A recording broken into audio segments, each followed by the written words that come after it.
Our goal today is simple bacon and eggs over a campfire. Our trip starts with a long ride up a mountain with a view of the city. Once we reach the tree line, we crossed over a field and down into a nice little ravine. This ravine has a fairly sizable dam that was installed to prevent runoff.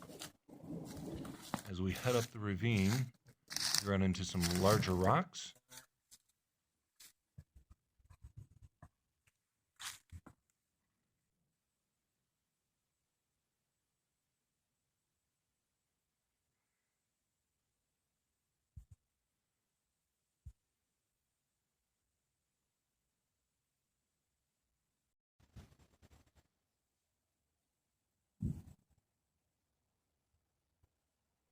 When you're preparing to make your fire, I prefer a nice location that's attractive. This one has a nice view, right by the fence line. Yeah, no. I picked an old piece of wood that's going to be nice and dry and will serve our purposes nicely. I had some dry kindling, very small stuff. It's not going to be too tight. I've seen too many people use a lot of grass that's very tight and it won't allow oxygen to get inside. So that seemed to do a pretty good job. If you have something green, like my friend here is adding, you don't want that. It's not going to really help the process. There's too much green in that, so. And again, kindling on top is not what you need. It needs to go underneath. There we go. Good job. And again, you got to keep things fairly open or it won't allow oxygen to get inside, and that will keep your fire from really getting started.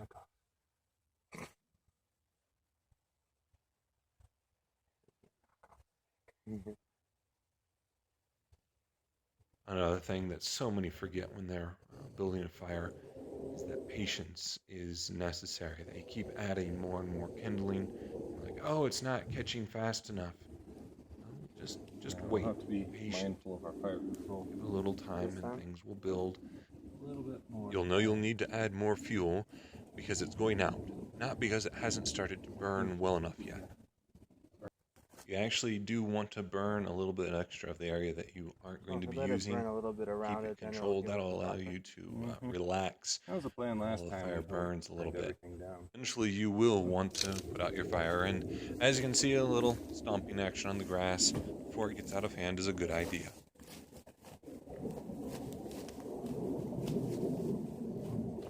In order for the frying pan to sit flat, you're going to need a third point of contact. So let's add this rock. A little extra air will keep things going.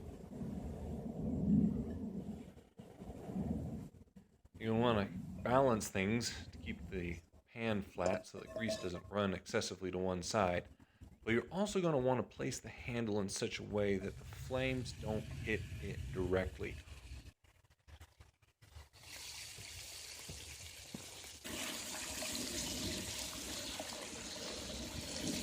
Your bacon is going to produce a significant amount of grease that you really don't need. So it's going to be a good idea to tilt your pan. And in this case, I'm going to dump it into the fire because I don't want a lot of grease around this particular spot. The wildlife would be attracted to that. And we're going to dump it off in particular because we're going to fry some eggs in here. If you've ever fried eggs, it's not rocket science. Just make sure you crack the eggs, put them in. There should be enough grease to keep everything from sticking. Eggs would be out of place here in this environment, so I'm going to put them in the fire and let them get burned up here.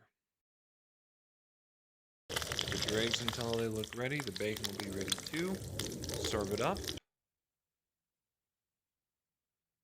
And enjoy the view. In this case, we had a very nice sunset coming in over the city.